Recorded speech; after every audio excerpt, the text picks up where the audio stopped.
নমস্কাৰ জনাইছো আৰু আজিৰ সংবাদ মেলৰ কাম আৰম্ভ কৰিব খুজিছো।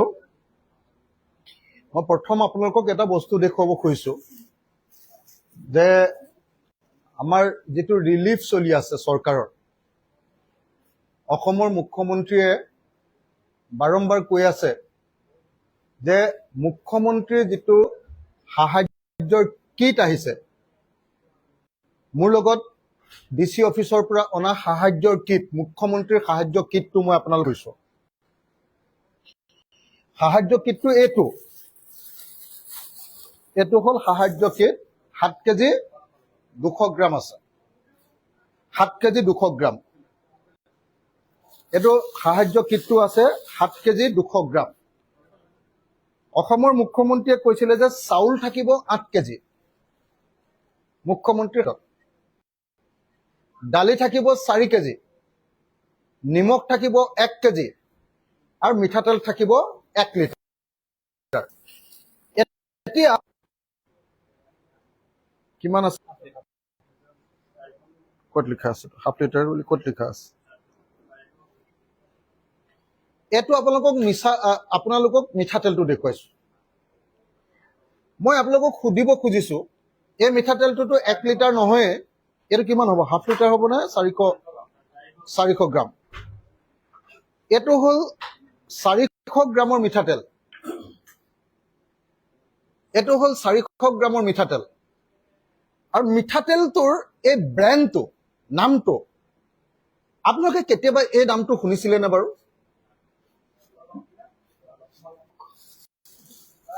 মইতো জীৱনত কেতিয়াও বালক মিঠাতেল বুলি মিঠাতেলৰ নাম শুনা নাই কেতিয়াও।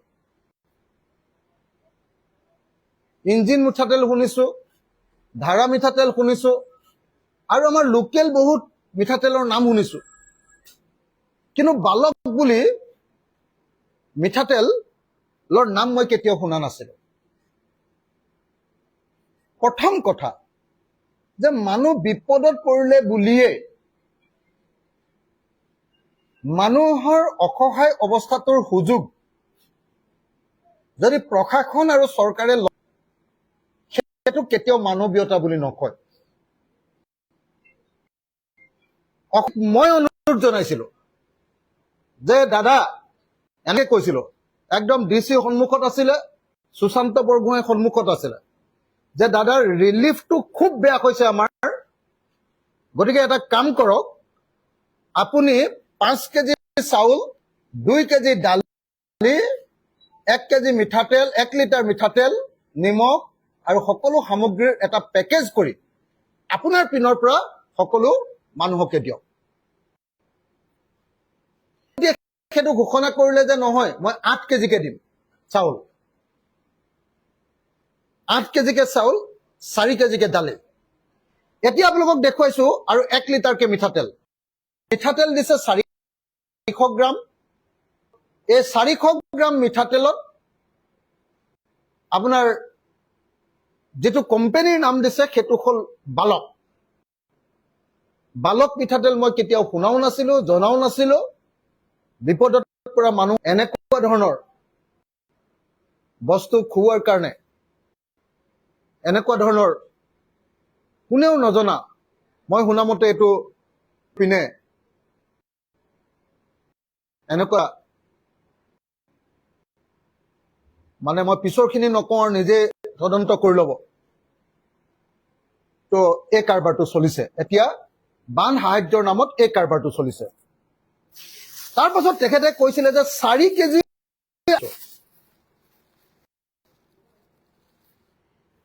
এইটো 4 কেজি দালি ইয়াত আছে নেকি বাৰু? এইটো 1 কেজিৰ দালি। এইটো দালি হল 1 কেজিৰ। 1 কেজি দালি দিছে 4 কেজিৰ ঠাইত। মই জানিব খোজো যে এই কামটো মুখ্যমন্ত্ৰীয়ে নে আমাৰ শিৱসাগৰৰ ডিচিয়ে কৰিছে। মই এই কথাটো জানিব খোজো যে এই কামটো কোনোবা মন্ত্ৰীয়ে কৰিছে নে এই কামটো অসমৰ মুখ্যমন্ত্ৰীয়ে কৰিছে। 4 কেজি দাইল দিছো বুলি কৈ মুখ্যমন্ত্ৰীৰ পেকেজত লিটাৰ 400 গ্ৰাম মিঠাতেল দিছে, বালক মিঠাতেল। পৃথিৱীত কেতিয়াও শুনা নাই। এইটো নিমখ,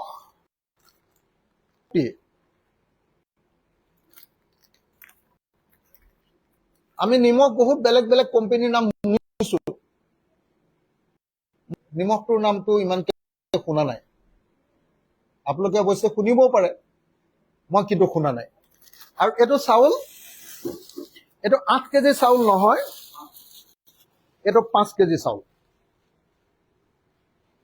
এটা 5 কেজি চাউল আছে। হা, ঠিক তেনে পেকেটত আপোনালোকে যদি চাই একেটাই কাহিনী। 1 কেজি দালি, 1 কেজি নিমখ,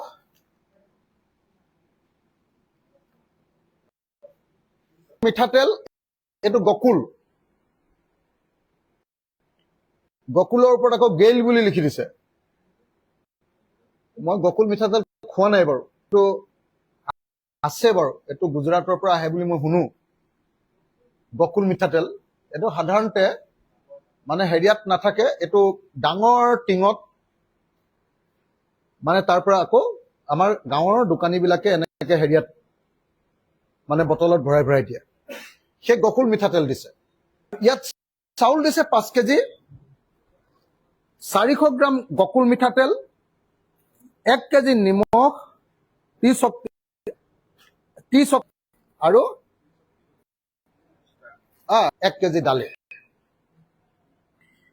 গতিকে মই মুখ্যমন্ত্ৰী ডাঙৰীয়াক এই কথাটো ক'ব খুজিছো যে চাৰিওফালে হুলস্থুল কৰি আছে যে আমি 8 কেজি চাউল দিছো, 4 কেজি দাইল দিছো, 1 লিটাৰ মিঠাতেল, নিমখ দিছো 1 কেজি, কিন্তু কাৰ্যত বিলাকে কিন্তু 5 কেজি চাউল আৰু 400 গ্ৰাম মিঠাতেল, 1 কেজি নিমখ আৰু হেৰিহে পাইছে, 1 কেজি দালিহে পাইছে।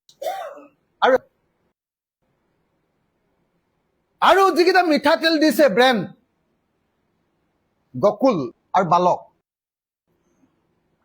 এইটো সঁচা কথা। অসমীয়া মানুহক বিপদৰ সময়ত চৰকাৰে কৰা এটা অপমান। মই প্ৰথমতে অসমৰ মুখ্যমন্ত্ৰীক ৰিলিফৰ নামত সদায় কেলেংকাৰী হোৱা বুলি শুনো। এতিয়া আমাৰ মুখ্যমন্ত্ৰীয়ে কমাই 8 কেজিটো 5 কেজি কৰি দিলে নে কোনোবা ডিচি বা কোনোবা মন্ত্ৰীয়ে খাই দিলে, এই কথাটোৰ মোক উত্তৰ লাগে। গতিকে মুখ্যমন্ত্ৰীয়ে এই বিষয়ৰ ওপৰত ক্লেৰিফিকেশ্যন দিব বুলি মই আশা প্ৰকাশ কৰিলো।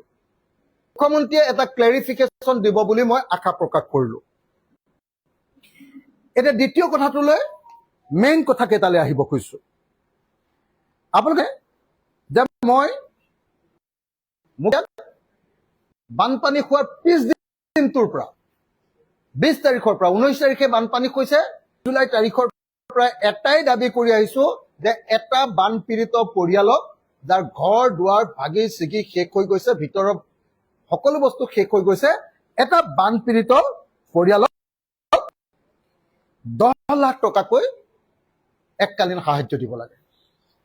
এতিয়া অসমৰ মুখ্যমন্ত্ৰীয়ে কি কৈছে, 3 আগষ্টৰ পৰা 15,000 টকাকৈ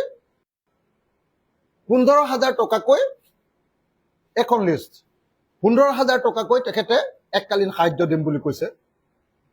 এক আৰু 2 নম্বৰ, শিৱসাগৰ 10 আগষ্টত প্ৰতিটো ক্ষতিগ্ৰস্ত পৰিয়ালক অতিৰিক্ত আৰু 10,000, তাৰমানে 25,000। মই যে হুলস্থুল কৰি তাৰ কাৰণে 10,000 টকা এটা বহালে, কৈছিলে 15,000, দাবী কৰিছো 10 লাখ, দিছে 25,000, তাকো এইটো শিৱসাগৰ আৰু চৰাইদেউ, যোৰহাটক নহয়, গোলাঘাটকো নহয়। গতিকে মই এই মুহূৰ্তত অসমৰ মুখ্যমন্ত্ৰীক অতি স্পষ্ট ভাষাৰে, অতি স্পষ্ট, দ্বিধাহীন স্পষ্ট ভাষাৰে অসমৰ আটাইতকৈ ক্ষতিগ্ৰস্ত হোৱা এটা সমষ্টিৰ মহাপ্ৰলয়ে, ইতিহাসৰ আটাইতকৈ ডাঙৰ মহাপ্ৰলয়ে আটাইতকৈ বেছি ক্ষতিগ্ৰস্ত দুটা সমষ্টিতে কৰিছে নাজিৰা আৰু শিৱসাগৰ।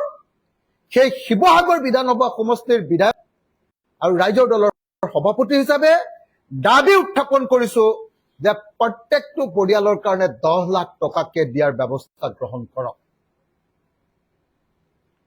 যদি চৰকাৰৰ হাতত টকা নাই, প্ৰথমতে 2 লাখ টকা দিয়ক আৰু তাৰ পাছত বাকী 8 লাখ টকাটো দুটা কিস্তিত দিয়ক, 10 লাখ টকা দিয়ক, যাতে সঁচাকে পৰিয়ালটোৱে আকৌ নিজৰ জীৱন জীৱিকা আৰম্ভ কৰিব। মই আপোনালোকক স্পষ্ট যে এইবাৰৰ যিটো মহাপ্ৰলয় আহিলে, নেশ্যনেল ডিজাষ্টাৰ ঘোষণা কৰিব লাগিছিলে। মোদী ডাঙৰীয়াৰ কাণখাৰ নাই। মোদী ডাঙৰীয়াই এটা শব্দ নকলে। অসমৰ মুখ্যমন্ত্ৰীয়ে মোদী ডাঙৰীয়াক প্ৰধানমন্ত্ৰীক সাক্ষাৎ কৰিবলৈ গৈছিলে, প্ৰধানমন্ত্ৰীয়ে তেওঁক সাক্ষাৎ নিদিলে। অমিত শ্বাহ ডাঙৰীয়াক সাক্ষাৎ সদ্যহতে 2000 কোটি টকা সহায় কৰিবলৈ কলে, কিমান দিলে পইচা? 379 কোটি। 379 কোটিৰ এটা কি কয় মৰ্টন দি 379 সৰু ল'ৰাক যে কি দিয়েতো টফি দিয়ে লুজেন, সৰু ল'ৰাক লুজেন দিয়াৰ নিচিনাকে 379 কোটি টকাৰ এটা লুজেন দি দিলে। 379 কোটি টকাৰ এটা লুজেন দিলে, তাৰ বাহিৰে একো নিদিলে। এতিয়া সেইকাৰণে মই অসমৰ মুখ্যমন্ত্ৰীক কৈছো যে আপুনি বানপানীক নেশ্যনেল ডিজাষ্টাৰ বা ৰাষ্ট্ৰীয় দুৰ্যোগ ঘোষণা কৰাব পাৰিব লাগিছিলে, তেতিয়াহ'লে আপোনাক আমি নেতা বুলি মানিলোহেঁতেন। আপুনি নোৱাৰিলে। আপুনি প্ৰধানমন্ত্ৰীক সাক্ষাৎ কৰি অতি কমেও বানপানীৰ কাৰণে 30,000 কোটি টকা আনিব পাৰিব লাগিছিলে, আৰু 30,000 কোটি টকা অন্ততঃ 20% আপুনি আগধন আনিব পাৰিব লাগিছিলে। অৰ্থাৎ আপুনি 6,000 কোটি টকা আগধন আনিব পাৰিব লাগিছিলে। তেতিয়াহ'লে আপোনাক আমি মানিলোহেঁতেন, আপোনাক লিডাৰ বুলি ক'লোহেঁতেন, আপোনাক অসমৰ যোগ্য মুখ্যমন্ত্ৰী বুলি ক'লোহেঁতেন। কিন্তু আপুনি বিচাৰিলে 2000 কোটি টকা এডভান্স, আপোনাক দিলে 379 কোটি টকাৰ এডভান্স। এইটোৰ পৰা প্ৰমাণ হয় যে আপোনাক লুজেন গুটি দিছে দিল্লীয়ে, আৰু লুজেন গুটি পোৱাৰ পাছতো আপুনি দিল্লীৰ বিৰুদ্ধে এটা শব্দ কবলৈও আপোনাৰ সাহস নাই। গতিকে এই মুহূৰ্তত মই একদম স্পষ্ট ভাষাৰে বাৰম্বাৰ এটাই কথা কৈছো যে আমাৰ প্ৰত্যেকটো বানপীড়িত পৰিয়ালক 10 লাখ টকা লাগিব। মই প্ৰত্যেক দিনাই অতি কমেও 2টা ভিডিঅ' মুখ্যমন্ত্ৰীৰ কাৰণে দি আছো। কিহৰ ভিডিঅ' দি আছো? যে ভাগি যোৱা ঘৰৰ ভিডিঅ', বানপানীৰ ভাগি যোৱা ঘৰৰ ভিডিঅ', মানে ঘৰৰ বোকা আৰু পলসৰ ভিডিঅ'।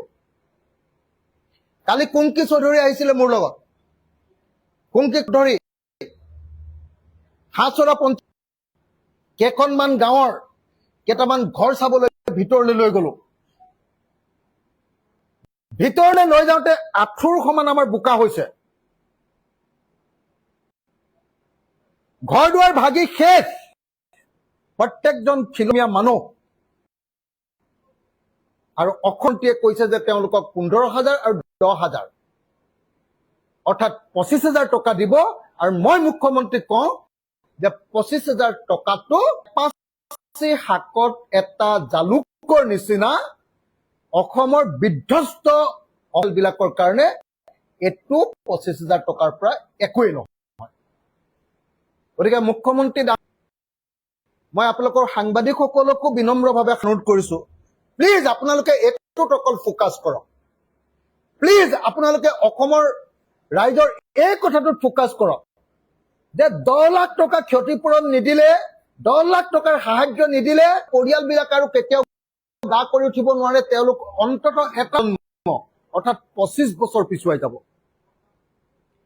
গতিকে প্ৰতিটো পৰিয়াল যাৰ ভিতৰত তেনেকে পানী সোমাই পুৰা বোকাময় হৈ গৈছে আৰু সকলো সম্পত্তি ধ্বংস, প্ৰত্যেকটো পৰিয়ালকে 10 লাখ টকা দিবই লাগে বুলি প্লিজ প্লিজ মই আপোনালোকক হাতজোৰ কৰি কৈছো, সংবাদ মাধ্যমক হাতজোৰ কৰি কৈছো, এইবাৰ বানপানীৰ সময়ত সংবাদ মাধ্যমৰ ভূমিকা যথেষ্ট ভাল, প্ৰ'এক্টিভ। প্ৰত্যেকটো সংবাদ মাধ্যমক মই প্ৰশংসা কৰিছো, কিন্তু আচল যিটো কথা সেইটো ফ'কাছ দিব লাগে, সেইটো হ'ল যে এতিয়া বানপীড়িত ৰাইজক বচাবৰ কাৰণে আমি চৰকাৰৰ পৰা 10 লাখ টকা বিচাৰিছো, চৰকাৰে দিছে মাত্ৰ 15,000 টকা, আৰু আমাৰ শিৱসাগৰ আৰু চৰাইদেউক 20,000 টকা দিব মানে। গতিকে সেইটো হ'ল কথা। দ্বিতীয় কথাটো হ'ল মই অসমৰ মুখ্যমন্ত্ৰীক অনুৰোধ কৰিছিলো যে ইয়াত থকা সকলোবিলাক গাড়ী, সকলোবিলাক মটৰচাইকেল, সকলোবিলাক ঘৰৰ লোন, বেংকৰ পাৰ্চনেল লোন, সকলোবিলাক হাউচিং লোন আৰু অন্যান্য যি লোন আছে প্ৰত্যেকটো লোনৰ ক্ষেত্ৰতে মৰেটৰিয়াম দিব লাগে। তাৰমানে লোনটো আজিৰ দিনটো য'ত আছে তাতে থাকিব, 6 মাহৰ পাছৰ পৰাহে আকৌ লোনটো মাৰিব লাগিব। এই সময়খিনিত আৰু কোনো ইণ্টাৰেষ্ট কোনেও বঢ়াব নোৱাৰিব, ইণ্টাৰেষ্টটো সমান থাকিব আগৰ নিচিনাই আজিৰ দিনটোত যিমান আছে, আৰু মূলধনো সিমানে থাকিব যিমান আছে, তাত কেতিয়াও ইণ্টাৰেষ্ট বঢ়াব নোৱাৰিব। ইয়াক মৰেটৰিয়াম দিয়া বুলি কয়। আৰু মোৰ কথাটো অসমৰ মুখ্যমন্ত্ৰীয়ে মানি লোৱাৰ কাৰণে, মোৰ এই দাবীটো অসমৰ মুখ্যমন্ত্ৰীয়ে মানে, মই তেখেতক ধন্যবাদ আৰু কৃতজ্ঞতা জনাইছো। মই আৰু কেইটামান অনুৰোধ জনাইছিলো। এটা হ'ল বিদ্যুৎ মাচুল ৰেহাই। অসমৰ মুখ্যমন্ত্ৰীয়ে কেৱল জুলাই মাহৰ কাৰণে, মই বিচাৰিছিলো 6 মাহৰ কাৰণে বিদ্যুৎ মাচুল ৰেহাই। অসমৰ মুখ্যমন্ত্ৰীয়ে কেৱল জুলাই মাহৰ কাৰণে বিদ্যুৎ মাচুল ৰেহাই দিম বুলি কৈছে 300 ইউনিটলৈকে, কিন্তু জুলাই মাহততো গাঁৱৰ মানুহবিলাকৰ কাৰো ঘৰ 19 তাৰিখৰ পৰা কাৰেণ্টে নাই, কাৰণ বানপানীৰ কাৰণে কাটি থৈছে, হয়নে? বানপানী খোৱা পৰিয়ালবিলাকৰ ঘৰত কাটিয়ে থৈছে। গতিকে মুখ্যমন্ত্ৰীয়ে মই ক'ব খুজিছো যে আপুনি আভুৱা মাৰিব নালাগে। আপুনি আচলতে 6 মাহৰ কাৰণে 300 ইউনিট হলেও হ'ব। আমাৰ এই 2খন জিলাৰ সকলো মানুহ, এইটো ক্ষেত্ৰত সকলো মানুহ হ'ব লাগে দেই। টাউনৰ পানী নোহোৱা মানুহ ঘৰৰ হ'ব লাগে, কাৰণ সাংঘাতিক ধৰণে প্ৰত্যেকজন মানুহ ক্ষতিগ্ৰস্ত হৈছে এইটো সময়ত। কাৰেণ্ট নাই, আমুক হৈছে, ভুচুক হৈছে, মানুহবিলাকৰ অসুবিধা হৈছে, বস্তুৰ দাম সাংঘাতিক বাঢ়ি গৈছে। গতিকে মই ভাবো যে বিদ্যুৎ মাচুল সকলো পৰিয়ালৰ কাৰণে ৰাহি দিয়াৰ ব্যৱস্থা কৰিব লাগে। তাৰ পাছত অনুৰোধ কৰিছিলো যে নামঘৰ, স্কুল ঘৰ, এইবিলাকৰ কাৰণে সকলোৰে কাৰণে ধৰ্মীয় অনুষ্ঠান আৰু শিক্ষানুষ্ঠানক সাহায্য দিব লাগে। মই কৈছিলো যে নামঘৰক সাহায্য দিব লাগে, নামঘৰৰ এমাউণ্টটো মই কোৱা নাছিলো, অন্যান্য ধৰ্মীয় প্ৰতিষ্ঠানক দিব লাগে, শিক্ষানুষ্ঠানবিলাকক মই নিজে কৈ দিছিলো যে সেইটো এটা এমাউণ্ট ধৰি দিছিলো, তথাপি চৰকাৰে এটা কাম কৰি দিলে, সেইটো কাৰণে মই ধন্যবাদ জনাইছো। যে চৰকাৰে স্কুল আৰু নামঘৰৰ কাৰণে 1.5 লাখ আৰু স্কুলৰ কাৰণে 2 লাখ নেকি নে 3 লাখ এটা ক্ষতিপূৰণ দিয়াৰ কথা কৈছে। মই তাৰ কাৰণে ধন্যবাদ জনাইছো। কিন্তু মই নোকোৱা এটা শব্দ, মই শিক্ষানুষ্ঠান বুলি কৈছিলো, মই নোকোৱা এটা শব্দ অংগনবাদী কেন্দ্ৰ, মই শব্দটো কোৱা নাছিলো, সেইটো ইনক্লুডেড কৰি লৈছে, গতিকে ধন্যবাদ জনাইছো। আনহাতে মই কৈছিলো যে সকলোৰে, চৰকাৰী হওক বেচৰকাৰী স্কুল হওক, সকলোৰে স্কুল আৰু এডমিশ্যন ফিজ সম্পূৰ্ণ মাফ কৰিব লাগে। এতিয়ালৈকে তাৰ কোনো ব্যৱস্থা কৰা নাই, বৰং মুখ্যমন্ত্ৰীয়ে কৈছে যে ইউনিফৰ্ম আৰু কিতাপ দিয়া হ'ব, ইউনিফৰ্ম আৰু কিতাপ দিয়া হ'ব। এতিয়ালৈকে কৈছে মই বেচৰকাৰী আৰু চৰকাৰী সকলো বানপীড়িত মানুহৰ ল'ৰা ছোৱালীৰ, ছাত্ৰ ছাত্ৰীৰ ফিজ আৰু আপোনাৰ কি কয় এডমিশ্যন ফিজ আৰু অন্যান্য ফিজবিলাক হেৰি কৰিবৰ কাৰণে অনুৰোধ জনাইছো। মই অসমৰ মুখ্যমন্ত্ৰীক অনুৰোধ কৰিছিলো, গাঁৱত সদায় হয় জেজেএমৰ পানী যোগান কেন্দ্ৰবিলাক সক্ৰিয় কৰি দিয়ক, আকৌ পানী দিয়াৰ ব্যৱস্থা কৰক, ধ্বংস হৈ গৈছে। নহলে বা প্ৰত্যেকখন গাঁৱতে 3টা 4টা মাৰ্থি টিউবেল দিয়ক। এতিয়ালৈকে এই ক্ষেত্ৰত মুখ্যমন্ত্ৰীয়ে এটাও সিদ্ধান্ত লোৱা নাই। মই এই ক্ষেত্ৰত সিদ্ধান্ত ল'বৰ কাৰণে অনুৰোধ জনাইছো। মই অসমৰ মুখ্যমন্ত্ৰীক সকলো মানুহৰ ঘৰৰ কাৰণে ফেনাইল, ব্লিচিং, তাৰপিছত কোৰ, এখন কি বুলি কয় বেলচা, এইবিলাক দিয়াৰ কথা কৈছিলো, কিন্তু অসমৰ মুখ্যমন্ত্ৰীয়ে এতিয়ালৈকে সেই সম্পৰ্কে একো কথা কোৱা নাই। মই তেখেতক এই সম্পৰ্কে সিদ্ধান্ত ল'বৰ কাৰণে অনুৰোধ জনাইছো। গতিকে দেখা গ'ল যে আমি যিকেইটা কথা দাবী, মই যিটো বীমা কোম্পানীৰ কথা কৈছিলো, যে বীমা ইঞ্চুৰেঞ্চ কোম্পানীবিলাকে গাড়ীৰ যিবিলাক ইঞ্চুৰেঞ্চ আছে সেইটো ফ্ৰী কৰি দিব লাগে, মানে গাড়ী বা শস্য বা যিকোনো ইঞ্চুৰেঞ্চ আছে, আৰু আপোনাৰ দোকানবিলাকৰ যিবিলাক ইঞ্চুৰেঞ্চ আছে এইটো খৰটকীয়াকে ইঞ্চুৰেঞ্চৰ কাগজ পত্ৰ এখন দুখন ইফাল ইফাল হলেও মুকলি মনেৰে উদাৰভাৱে মই কৈছিলো যে সকলোকে ইঞ্চুৰেঞ্চটো দিব। মুখ্যমন্ত্ৰীয়ে এই সম্পৰ্কে ইঞ্চুৰেঞ্চ কোম্পানীৰ লগত আলোচনা জনাইছে, আৰু তাৰ কাৰণে প্ৰতিখন বানপীড়িত জিলাৰ বাবে বীমা কোম্পানীৰ নডেল বিষয়া নিযুক্তি দিয়া হ'ব বুলি তেখেতে ঘোষণা কৰিছে, আৰু ন্যূনতম নথিৰে বীমা দাবী গ্ৰহণ কৰিবলৈও কোম্পানীবিলাকক তেওঁ অনুৰোধ জনাইছে। আৰু তেখেতে এটা কথা ভাল কৈছে যে ইঞ্চুৰেঞ্চ কোম্পানীবিলাকৰ কাৰণে আত্মপ্ৰমাণ পত্ৰ, মানে মানুহজনৰ ঘৰত যে বানপানী হৈছে তাৰ যদি এফিডেভিট দিয়ে তেতিয়াহ'লে সেইটোও মানি ল'ব, বা ভিডিঅ'গ্ৰাফী বা ফটোগ্ৰাফীও মানি ল'ব। এইটো ভাল কথা কৈছে, এইটো ভাল পাইছো। আনহাতে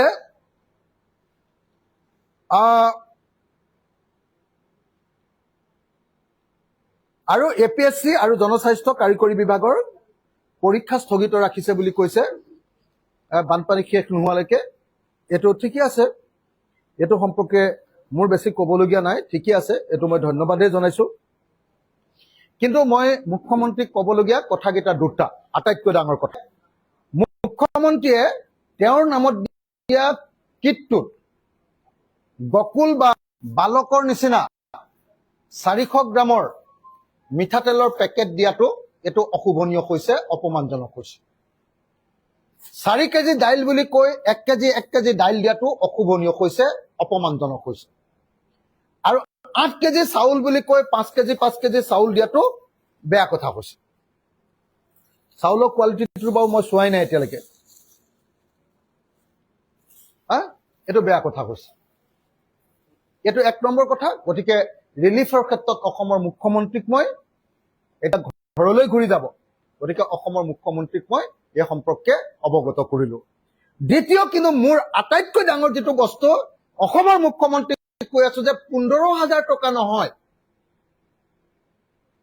তাৎক্ষণিক ক্ষতিপূৰণ বা এককালীন ক্ষতিপূৰণ 10 লাখ টকা দিব লাগিব, আৰু তাত প্ৰথমতে 2 লাখ টকা দিয়ক, তাৰপিছত আৰু 2টা কিস্তিত দিয়ক। কিন্তু অসমৰ মুখ্যমন্ত্ৰীয়ে সামগ্ৰিকভাৱে 15,000 টকাকে ক্ষতিপূৰণ, তাৎক্ষণিক এককালীন সাহায্য 15,000 টকাকে, আৰু 2খন জিলা শিৱসাগৰ আৰু চৰাইদেউৰ কাৰণে 25,000 টকাকে দিম বুলি ঘোষণা কৰিছে। এইটোক মই একেবাৰে যথেষ্ট নহয় বুলি, এইটো একেবাৰে কম বুলি, এপাচি শাকত এটা জালুক বুলি মই সন্মুখত ঘোষণা কৰিছো। আৰু যেতিয়ালৈকে অসমৰ মুখ্যমন্ত্ৰীয়ে এই কাম নকৰিব, যেতিয়ালৈকে অসমৰ মুখ্যমন্ত্ৰীয়ে সম্পূৰ্ণৰূপে 10 লাখ টকা দিয়াৰ ব্যৱস্থা নকৰিব, তেতিয়ালৈকে মই মুখ্যমন্ত্ৰীৰ পিছ নেৰো। মুখ্যমন্ত্ৰীৰ বিৰুদ্ধে মই কথা কৈ থাকিম, আৰু প্ৰয়োজন সাপেক্ষে মই গোটেই শিৱসাগৰৰ মানুহ নি মুখ্যমন্ত্ৰীৰ ঘৰ ঘেৰাও কৰিবলৈ বাধ্য হ'ম। এই কথাটো মই আকৌ এবাৰ স্পষ্ট কৰি দিছো। বাকী কথাবিলাকত কিছুমান ক্ষেত্ৰত মুখ্যমন্ত্ৰীক মই সমৰ্থন জনাইছো, আৰু কিছুমান ক্ষেত্ৰত মই কথাৰ বিৰোধিতা কৰিছো। এই ইতিমধ্যে মই অৱগত কৰিলো। মুখ্যমন্ত্ৰী অহা 4 তাৰিখে আমাৰ শিৱসাগৰলৈ আহিব। মই আশা কৰিম যে শিৱসাগৰত সেইদিনা মুখ্যমন্ত্ৰীয়ে প্ৰকৃত অৰ্থত এফেক্টেড এটা পৰিয়ালৰ ঘৰলৈ মোৰ লগত যাতে যায়। মই আকৌ কলো, অসমৰ মুখ্যমন্ত্ৰী ডাঙৰীয়াক মই হাতজোৰ কৰি অনুৰোধ কৰিছো যে 4 তাৰিখে যে আপুনি শিৱসাগৰলৈ আহিব, প্লিজ। আপুনি ডিচিৰ মতে নহয়, বা বিমল বৰাৰ মতে নহয়। মোৰ লগত আপুনি আমাৰ ক্ষতিগ্ৰস্ত এটা পৰিয়ালৰ ঘৰ ভিজিট কৰক, এটা পৰিয়ালৰ ঘৰ ভিজিট কৰিলে কৈ যাব। মই আপোনাক দেখুৱাই দিম যে আচলতে অসমীয়া মানুহৰ ঘৰ কিমান লোকচান হৈছে। আৰু তেনেকুৱা ক্ষতি যদি তেখেতৰ ঘৰটো, মুখ্যমন্ত্ৰীৰ ঘৰটোত যদি তেনেকুৱা ক্ষতি হয়, তেওঁ সেই ঘৰটোত ভৱিষ্যতে থাকিব নে নাথাকিব, তেওঁ এবাৰ চাই আহি বস্তুটো বুজি পাব। এতিয়া তেওঁক যিবিলাক কথা কৈ আছে ডিচি বিলাকে, অফিচাৰ্ছ বিলাকে, বিমল বৰাৰ নামৰ নিচিনা মন্ত্ৰী বিলাকে, যিবিলাক তেওঁক মানে দি আছে, ফিডবেক দি আছে, যাৰ কাৰণত তেওঁ 10 লাখ টকাৰ পৰিৱৰ্তে 15,000 বা 25,000 টকা ক্ষতিপূৰণ দিয়াৰ কথা কৈছে। 15,000 বা 25,000 তৎকালীন সাহায্য দিয়াৰ কথা কৈছে। এইটো দুৰ্ভাগ্যজনক। সেইকাৰণে মই মুখ্যমন্ত্ৰীক অনুৰোধ জনাইছো যে মুখ্যমন্ত্ৰীয়ে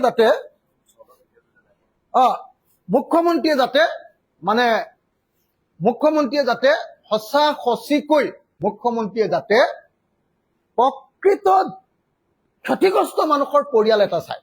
মোৰ লগত যেতিয়া যিদিনা গৈ তেখেতে আঁঠুৰ সমান পলস কৰি থকা ঘৰ এটা যেতিয়া সোমাব, আৰু সেই ঘৰটোৰ ভিতৰত সোমাবৰ কাৰণে যেতিয়া কলগছ পাৰি থকা ভূৰৰ ওপৰেদি যাব, সেইদিনা তেখেতে বুজি পাব যে তেখেতে দিয়া 15,000 টকাটো মানুহৰ কাৰণে 15 পইচা মানুহৰ সমানে হ'ব। 15 পইচা। গতিকে মই অসমৰ মুখ্যমন্ত্ৰীক মোৰ সৈতে এটা ক্ষতিগ্ৰস্ত পৰিয়ালৰ এটা ঘৰ মাত্ৰ, যিকোনো এখন গাঁৱৰ এটা ঘৰ মাত্ৰ, কিন্তু তেওঁলোকৰ ডিচিৰ মতে নহয়, বিমল বৰাৰ মতে নহয়, আৰু যোৱাবাৰ অহাৰ নিচিনাকে ফিটিং এটা বানপানী শিবিৰত নহয়, মই লৈ যোৱাত এটা ঠাইলে তেখেতে মোৰ লগত ওলাওক।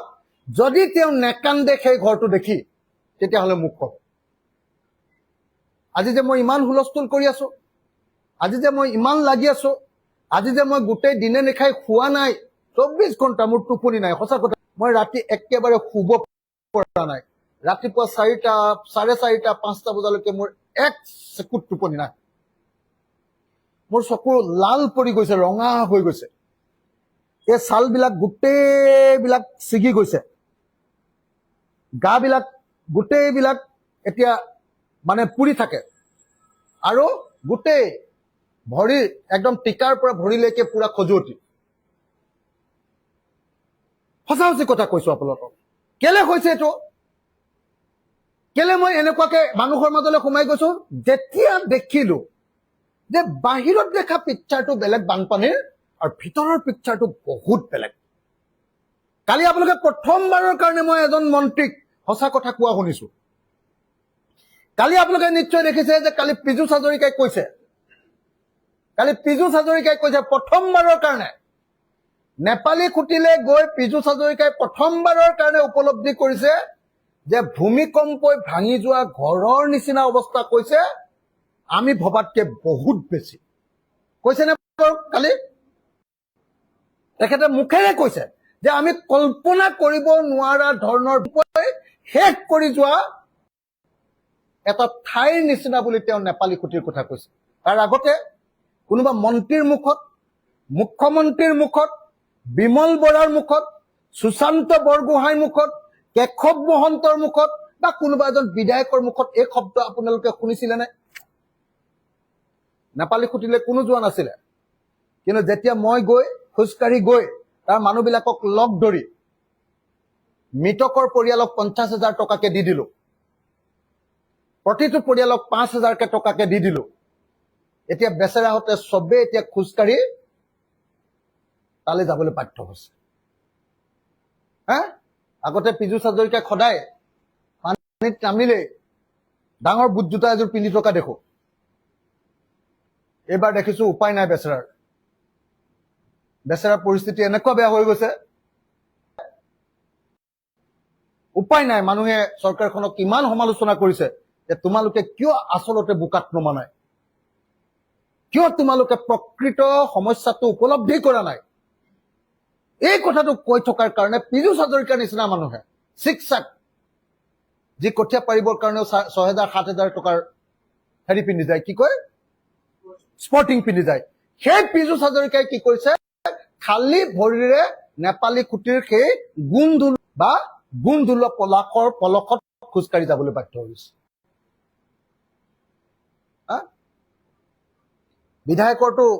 নাজিৰাৰ বিধায়কৰটো অসুখেই হৈ গৈছে। কিমান বেয়া পানী আপুনি নিজে ভাবক। কালি নাজিৰাৰ বিধায়ক মোৰ ভায়ে ময়ূৰ বৰগোহাঁই, মোতকৈ সৰু, মই ময়ূৰ বুলিয়ে মাতো। ময়ূৰে কালি নিজে দেখিছে আপোনালোকে, তেওঁ নিজৰ সমষ্টিটোৰ সেই নেপালী খুঁটি ভ্ৰমণ কৰি তেওঁ আজি অসুখত পৰি গৈছে। যদি এবাৰ খোজকাঢ়ি যাওঁতে এজন বিধায়কৰ অসুখ হৈ যায়, তাত থকা চালিখনত থকা, তাত ত্ৰিপালখন মূৰত লৈ থকা পৰিয়ালকেইটাৰ কি অৱস্থা হৈছে আপোনালোকে ভাবক। কালি মই কোনোবা এজন ইনফ্লুৱেঞ্চাৰৰ ভিডিঅ'ত চাইছো যে এতিয়াও তাত এটা পকা ঘৰ আছে, পকা ঘৰটোৰ ভিতৰত এতিয়াও ডেড বডি এটা এনেকে পৰি থকা বুলি কালি এটা ভিডিঅ' দি আছে। গোন্ধাইছে, তাত সোমাব পৰা নাই মানুহজনে।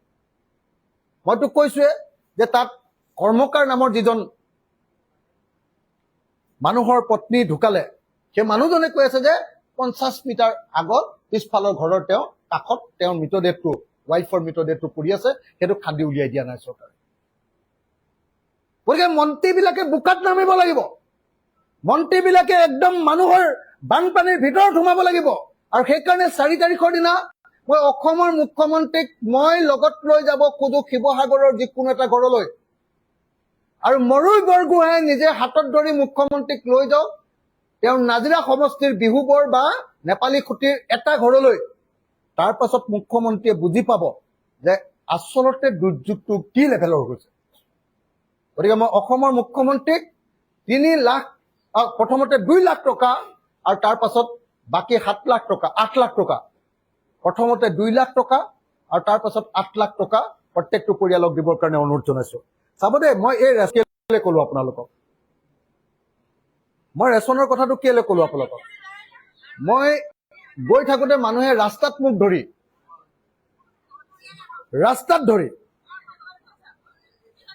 চিঞৰিছে,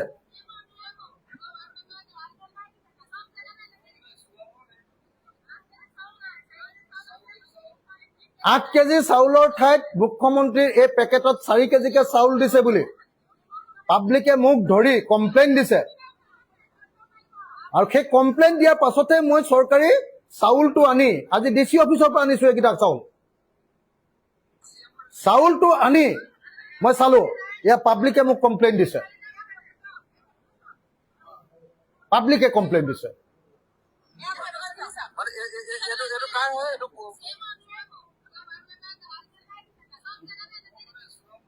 হা, 8 কেজি চাউল নাই, 4 কেজি চাউল দিছে।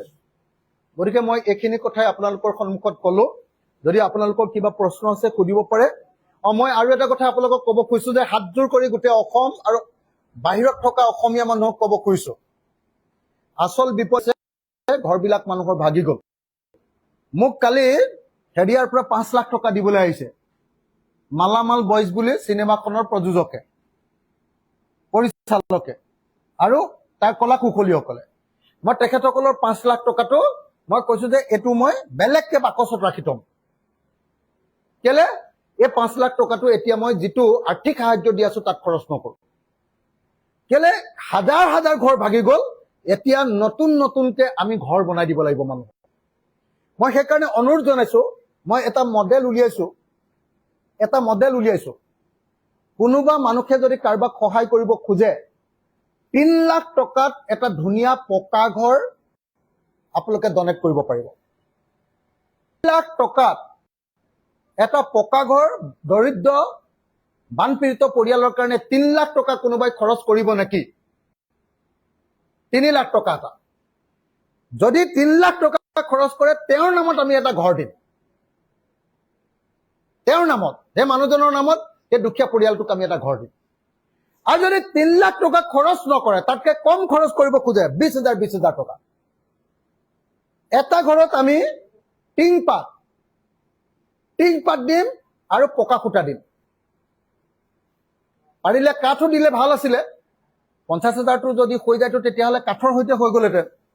কিন্তু যদি 20,000ও দিয়ে, যদি কোনোবাই 1 লাখ টকা দিয়ে, আমি 5টা ঘৰ বনাম। পকাৰ খুঁটা আৰু টিংপাত।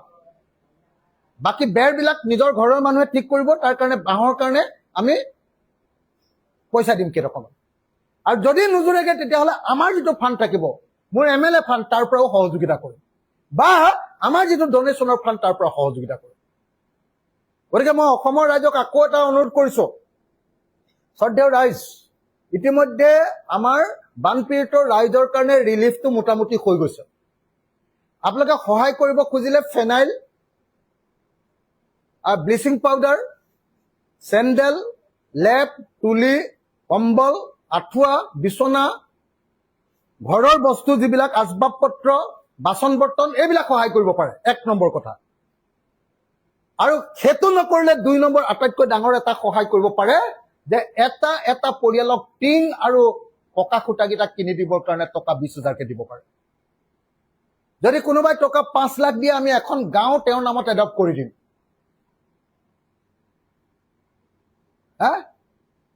5 লাখ টকাত তেওঁৰ নামত এটা গাঁও এডপ্ট কৰি দিম,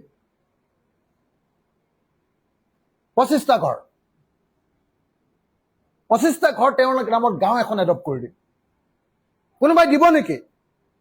আৰু যদি কোনোবাই ভাবে যে নহয়, মই ইমান সস্তীয়া ঘৰ নিদিওঁ, অলপ ভাল ঘৰ এটা দিম, আমি এটা ধুনীয়াকে ইঞ্জিনিয়াৰৰ জৰিয়তে ড্ৰয়িং এটা কৰাইছো, কোনটোত কিমান খৰচ পৰিব, ঘৰটো বৰ ধুনীয়া, আমাৰ PMAY ঘৰটোতকে বহুত ধুনীয়া, ধুনীয়া ঘৰ এটা কৰাইছো। আৰু যদি কোনোবাই 3 লাখ টকা দিব খোজে, সেই 3 লাখ টকাটোৰে দুখীয়া মানুহৰ ঘৰটো আপুনি বনাই দিব পাৰিব। অসমত মই ভাবো যে এনেকুৱা বহুত মহানুভৱ আছে। অসমত মই ভাবো যে এনেকুৱা বহুত মানুহক ভাল পোৱা মানুহ আছে, যি 3 লাখ টকা এটা দিব পাৰিব আৰু এটা দুখীয়া পৰিয়ালক চিৰজীৱনৰ কাৰণে সহায় কৰি দিব, বা 20,000 টকাকে কেইবাটাও পৰিয়ালক সহায় কৰিব। আৰু এইটোৰ কাৰণে চিন্তাও কৰিব নালাগে। আপোনালোকক সেই ঘৰটো আমি মানুহ ঘৰটো প্ৰথমতে ভিডিঅ' ৰেকৰ্ডিং কৰি দেখুৱাম, তাৰপিছত বনাই থাকোঁতে চাবলৈ মাতিম, তাৰপাছত সেই পৰিয়ালটোৰ লগত আপোনালোকৰ পৰিয়ালটোৰ সম্পৰ্ক স্থাপন কৰি দিম আমি, যে আপোনালোকে এই বস্তুটো দিছে সেইটো প্ৰমাণ কৰি দিম। কালি মালামাল বয়জৰ আপোনাৰ প্ৰযোজক আৰু পৰিচালক আৰু কলা কৌশলীসকলে যিটো পইচা দিলে আমাক 5 লাখ টকা, সেইটো মই বাকচত থৈ দিছোঁ। সেই পইচাটো মই এইটো ৰিলিফত খৰচ নকৰোঁ। সেইটো পইচাৰে মই 20,000কে 25টা পৰিয়ালক 20,000 টকাকে 25টা পৰিয়ালক এখন গাঁৱত এডপ্ট কৰি দিম। আৰু তেখেতসকলেও এইটো ভাল পাইছে, আপোনালোকেও কৰিব পাৰে।